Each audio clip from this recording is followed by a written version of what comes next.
there's enormous value for schools to be involved in the Performance and Development Initiative. From the really big picture, sort of all schools are striving to achieve those magnificent goals of the Melbourne Declaration.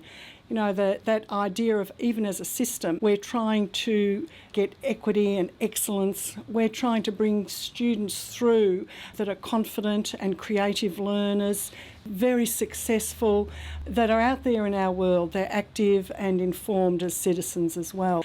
But we know that these are really big picture things, and even though the most accomplished leaders really understand them to the core, they've got to find a way in to make that happen. Our decision to enrol in performance and development culture virtually originated in our 2010 school review. We looked at our school improvement data, and we discovered that the results for feedback and appraisal, empowerment, ownership weren't the sort of levels we were happy with, and they seemed to be linked, and we started investigating what we could do about that. And at that point in time, we discovered that performance and development culture covered all of the elements that would help us lift our data in those areas.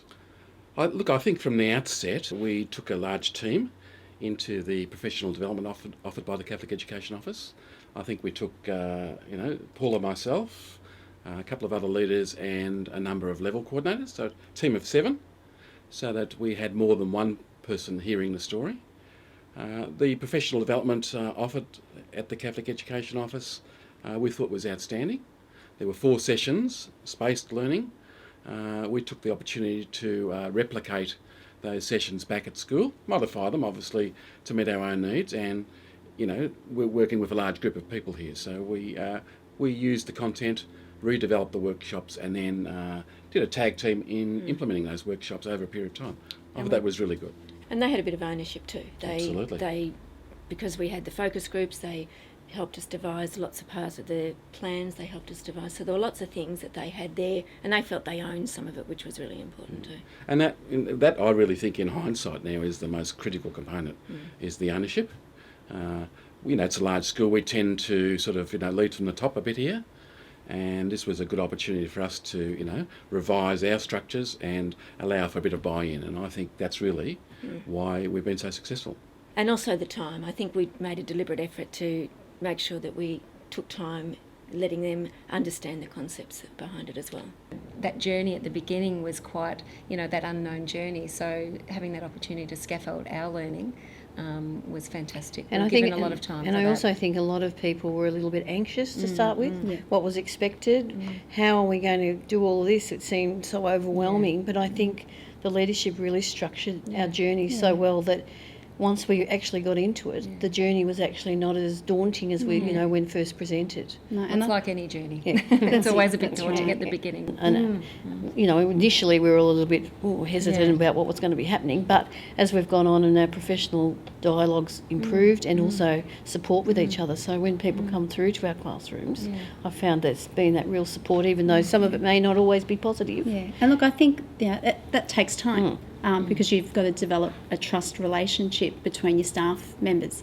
But then once that's developed, people are very receptive to hearing constructive feedback because they want to know how to improve. And I think that's really important. And like any journey, I suppose, there's all those different phases. So, we've seemed to have created this culture of feedback within our school now, which is fantastic, and it's amongst the children and the staff. I think initially when people were providing feedback to one another, it tended to be, the warm and the cool feedback tended to be a little bit more warm. And to be honest, and some teachers were, perhaps afraid of being more of a critical friend rather than just, saying something that they expect the other person to hear.